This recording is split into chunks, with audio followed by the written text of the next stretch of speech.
குழந்தைகளை எழுத பழக்கிறது அப்படிங்கிறது ஒரு கடினமான வேலை தாங்க.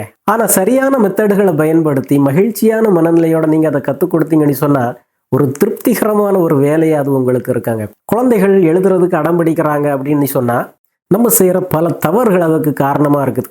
ஆக குழந்தைகளுக்கு எழுத கற்றுக் கொடுக்கும்போது வழக்கமாக நீங்கள் செய்கிற சில தவறுகளை தவிர்த்து சரியான வகையில் எழுத கற்றுக் கொடுக்கறது எப்படி அப்படிங்கிறத கண்டிப்பாக தெரிஞ்சுக்குவீங்க. பயனுள்ள ஒரு வீடியோவாக இருக்கும். கடைசி வரை ஸ்கிப் பண்ணாமல் பாருங்கள். முதல்ல பார்த்தீங்கன்னா ரொம்ப சீக்கிரமாகவே எழுதுறதுக்கு குழந்தைக்கு கற்றுக் கொடுக்கணும்னு நம்ம நினைக்கிறதுங்க. குழந்தைகளுக்கு பேச்சு வேகமாக வந்துடுங்க. ஆனால் எழுத்து அவ்வளவு எளிது கிடையாதுங்க. எழுத்து அப்படிங்கிறது ஒரு பேனாவை பிடிக்கணும். அந்த பேனாவை பிடிக்கணும்னு சொன்னால் விரல், அந்த கை மூட்டு, தோள்பட்டை எல்லாமே சேர்ந்து ஒத்துழைக்கணுங்க. ஒரு சின்ன குழந்தைக்கு இவ்வளவு ஆற்றல் கண்டிப்பாக இருக்காதுங்க. அதனால ரொம்ப சீக்கிரமாகவே உங்கள் குழந்தை எழுத கற்றுக் கொடுத்துடணும் அப்படின்ட்டு ரொம்ப அவசரம் காட்டக்கூடாது. உளவியல் பூர்வமாக ஒரு குழந்தை எப்போ எழுதுறதுக்கு தயாராகுதுன்னு சொன்னால் ஒரு 2லேருந்து 3 வயசு வரைக்கும் அந்த குழந்தைகள் கிறுக்கல் தொடங்குவாங்கங்க. 3லேருந்து 4 வயசு வரைக்கும் தான் நீங்கள் போடுகிற புள்ளிகளை அந்த குழந்தை இணைச்சி ஒரு கோடு வரையவும் ஒரு கேர்வ் வரையவும் சில பேசிக்கான வடிவங்கள் வட்டம், சதுரம், முக்கோணம் அந்த மாதிரிப்பட்ட உருவங்களை வரைகிறதுக்கும் பழகுது. ஒரு 4லேருந்து 5 வயசுல தான் போடுற வட்டம் கொஞ்சம் திருத்தமாக வரும், போடுற சதுரம் கொஞ்சம் திருத்தமாக வரும், லைன் நேராக வரும். எழுத்துக்களையும் எண்களையும் அடையாளம் கண்டுபிடிக்க தொடங்குற பருவமே 4லேருந்து 5 வயசு தாங்க. ஒரு 5 வயசுக்கு மேலே ஒரு 6 வயசுக்குள்ள ஏறக்குறை எல்லா குழந்தைகளுமே எல்லா எழுத்துக்களையும் எல்லா நம்பர்ஸையும் கண்டுபிடிக்கவும் எழுதுறதுக்கும் பழகுவாங்க. இதுதான் அந்த குழந்தைகளது எழுத்து முன்னேறுகிற அந்த வளர்ச்சி. ஒரு 2 வயசுலேயே உங்கள் குழந்தை அதனுடைய பேரை அப்படியே எழுதணும்னு நீங்கள் எதிர்பார்த்தீங்கன்னா அது பேராசைங்க. அது ஒரு ப்ராசஸாக வர வேண்டியது, கொஞ்சம் கொஞ்சமாக முன்னேறி வர வேண்டியது. ஆக அவசரம் காட்டாதுங்க. அந்த அவசரத்தை குழந்தை மேலே திணிச்சிங்கன்னு சொன்னால் ஐயோ அம்மா எதிர்பார்க்கறத என்னால் செய்ய முடியலையே அப்படி சொல்லி குழந்தை பயப்பட ஆரம்பிச்சிடுங்க. அப்போ எழுதுறது அப்படிங்கிறது ஒரு மோசமான வேலையாக இருக்குதே, கஷ்டமான வேலையாக இருக்குது அப்படி சொல்லி அதை தொடக்க நாட்களில் வெறுக்க ஆரம்பிச்சிடுங்க. 2வது பார்த்தீங்கன்னா எடுத்த எடுப்புலேயே உங்கள் குழந்தை கையில் பென்சிலை தூக்கி கொடுக்குறதுங்க. ஒரு குழந்தையுடைய கை ஒரு பென்சிலை பிடிக்கிற அளவுக்கு பக்குவப்படுறதுக்கு முன்னால் நிறைய வேலைகள் செய்யணுங்க.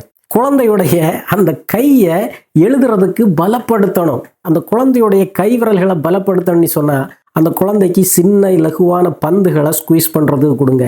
குழந்தை கையில் எடுத்து உருட்டி சில பொருட்களை செய்கிறதுக்கு, உருவங்களை செய்கிறதுக்கு கிளே வாங்கி கொடுங்க. நிறைய கடைகளில் இன்னைக்கு கிடைக்குது. அல்லது சப்பாத்தி மாவு உருட்டி அந்த குழந்தை கையில் கொடுங்க. அதை வச்சு பல உருவங்களை செய்கிறதுக்கு அந்த குழந்தைக்கு ஒரு ஆர்வத்தை தூண்டுங்க.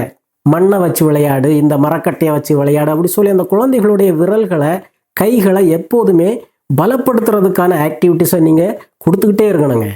துணி காயப்படும் போது துணி பறக்காமல் இருக்கிறதுக்கு பயன்படுத்துகிற அந்த கிளிப்புகளை குழந்தை கையில் கொடுத்து அதை ஒவ்வொரு இடத்துலையா மாட்ட சொல்லுங்க. அந்த குழந்தையுடைய அந்த கை விரல் அவ்வளவு ஸ்ட்ராங் ஆகும்.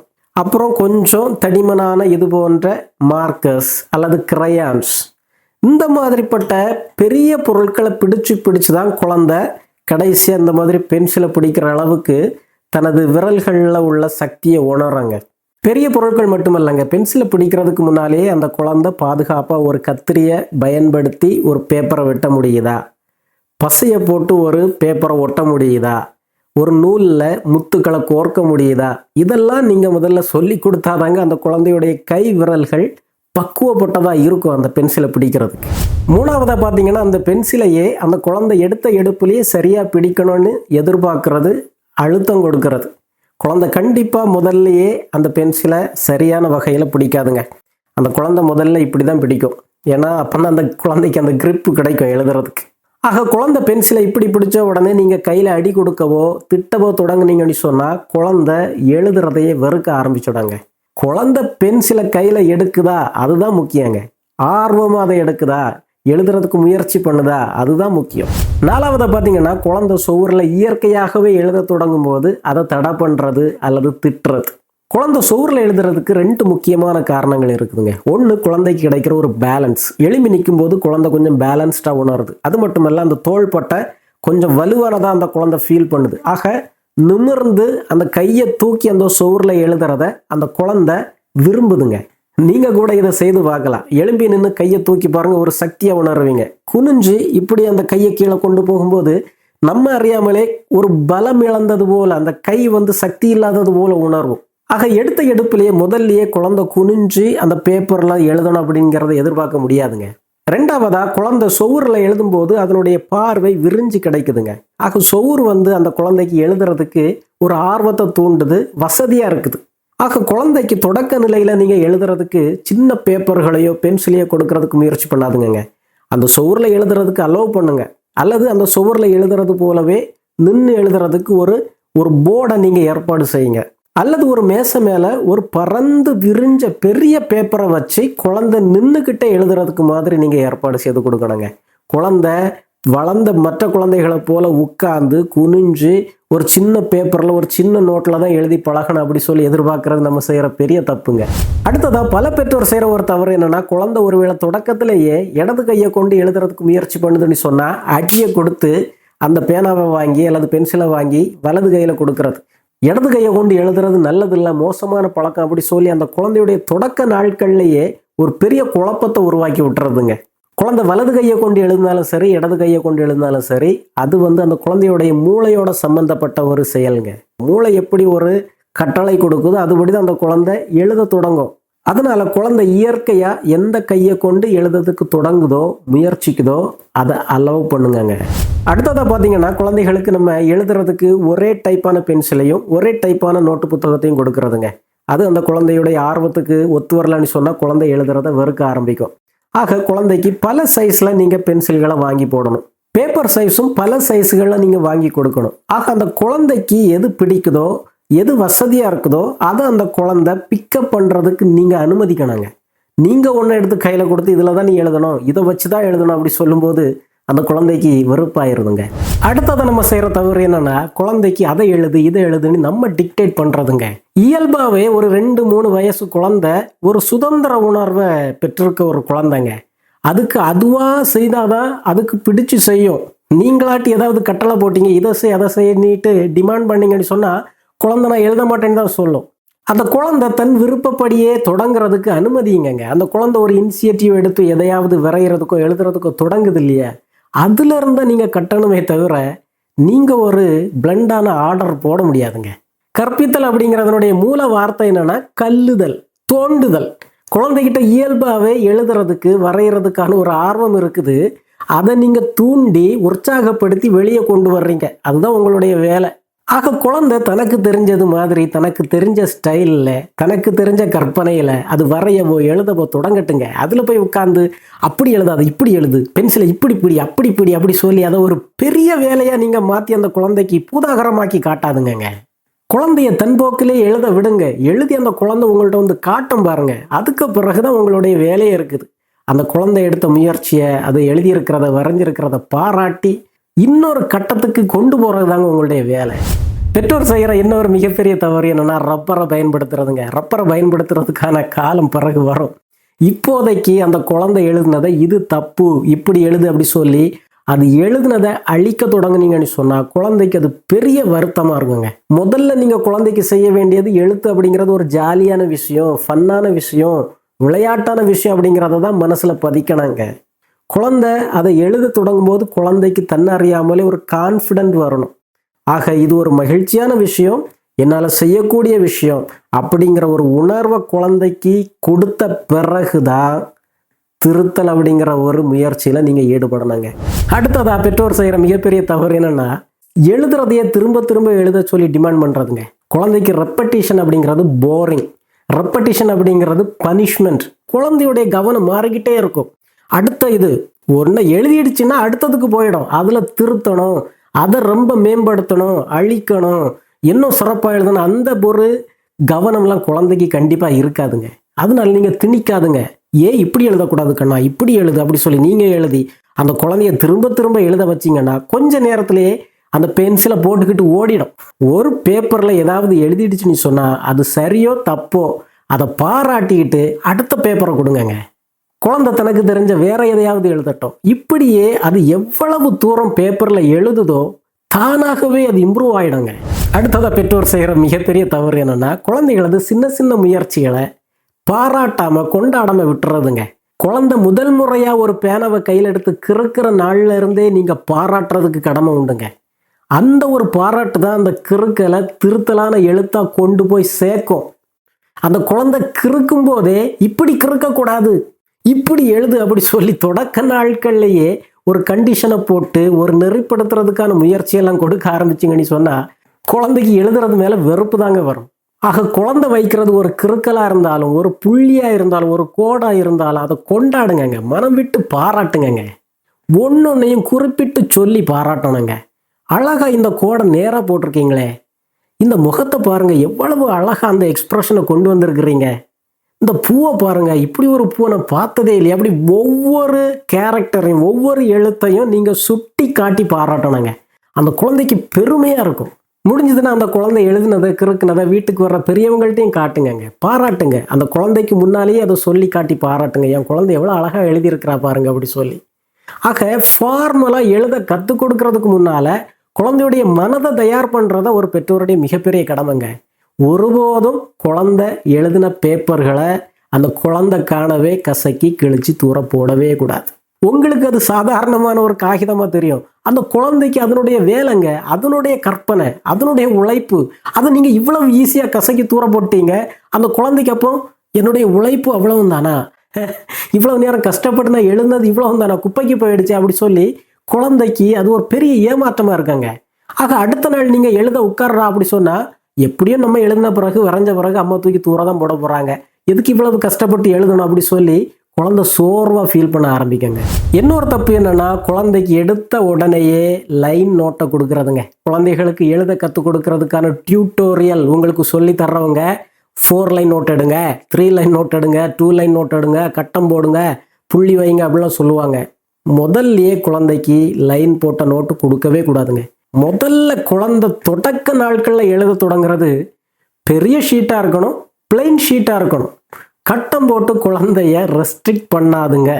அந்த 4 வரி நோட்டு கொடுத்த உடனே அந்த குழந்தை 4 வரிக்குள்ளே நிற்குமா, கொஞ்சம் அங்கங்கே இழுத்து இழுத்து தான் போகும். உடனே அதில் போய் அழி மேலே போகக்கூடாது, கீழே வரக்கூடாது அப்படி சொல்லி ஏராளமான ரூல்ஸை போடும்போது அதுக்கு 4 லைன்னா என்ன, ஏன் மேலே போகக்கூடாது, ஏன் கீழே போகக்கூடாது, ஆக எழுத்து தொடங்குறதுக்கு முன்னாலே 1008 ரூல்ஸை கொண்டு போட்டிங்கன்னு சொன்னால் ஆக எழுதுறது இவ்வளவு சிக்கலா.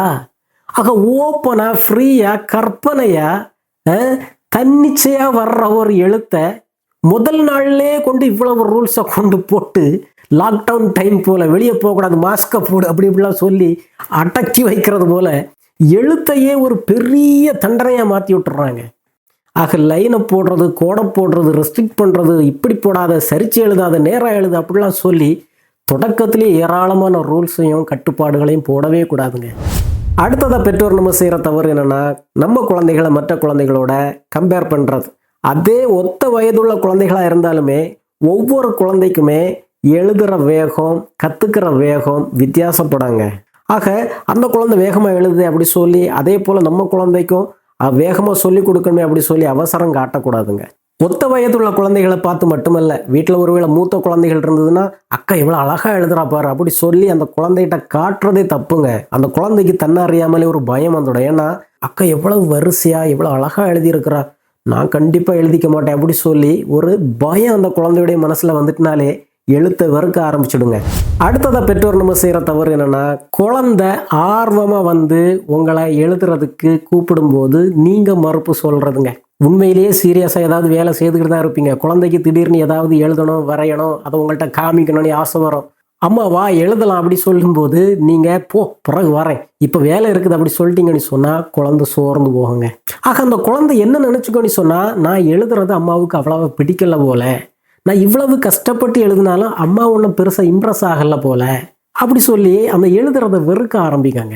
ஆக எவ்வளவு பெரிய வேலையாக இருந்தாலும் குழந்தை தன்னிச்சையாக ஒரு ஆர்வத்தை எழுதுறதுக்கு வெளிப்படுத்தும் போது, அப்படியா எழுதலாமா, வரேன் இப்போ வந்துடுறேன் அப்படி சொல்லிட்டு உடனே அந்த வேலையை போட்டுக்கிட்டு எழுதுறதுக்கான ஒரு சப்போர்ட்டிவ் என்விரான்மெண்ட்டை உருவாக்கி கொடுத்துட்டீங்கன்னு சொன்னால் குழந்தைக்கு சந்தோஷமாயிடாங்க.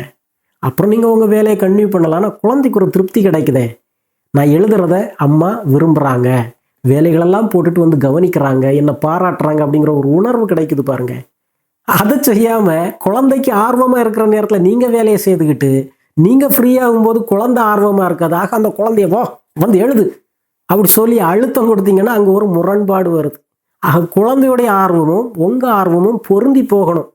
குழந்தை விரும்புகிற நேரத்துக்கெல்லாம் வராது. ஆக குழந்தை ஆர்வத்தை எப்போ காட்டுதோ அந்த நேரம் நீங்கள் கொஞ்சம் ஃப்ரீ ஆகிடுனாங்க. அடுத்ததை பெற்றோர் செய்கிற தவறு என்னன்னா, குழந்தைகளுக்கு எடுத்த எடுப்பில் எழுத்துக்களை அறிமுகப்படுத்துறதுங்க. குழந்தைகளுக்கு எழுத்தை அறிமுகப்படுத்துறதுக்கு முன்னாலேயே வடிவங்களை அறிமுகப்படுத்தி இருக்கணும். அதாவது ஃபார்மலா எழுத்துக்களை அறிமுகப்படுத்தி ஃபார்மலான ஹேண்ட் ரைட்டிங்கை கற்றுக் கொடுக்கறதுக்கு முன்னாலேயே ப்ரீ ரைட்டிங் லைன்ஸை சொல்லிக் கொடுத்து அந்த ப்ரீ ரைட்டிங் ப்ராக்டிஸை குழந்தைகளுக்கு சொல்லிக் கொடுக்கணுங்க. அதுதான் ரொம்ப முக்கியம்.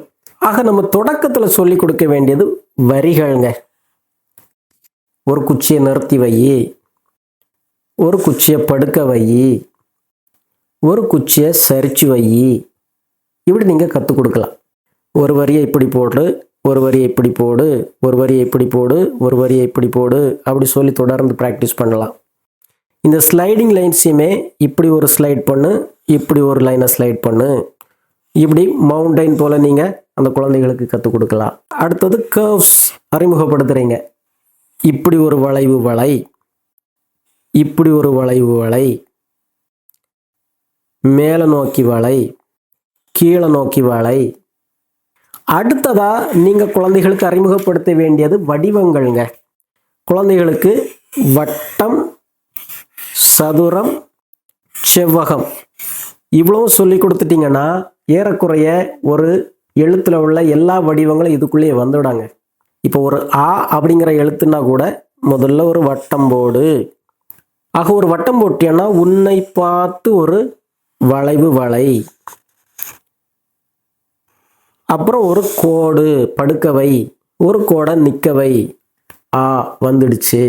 ஏ அப்படிங்கிறது 2 ஸ்லைடிங் லைன், ஒரு ஸ்லீப்பிங் லைன், ஒரு ஸ்டாண்டிங் லைன், ஒரு குச்சியை நிறுத்தி வைக்கிறீங்க, 3 குச்சியை படுக்க வைக்கிறீங்க.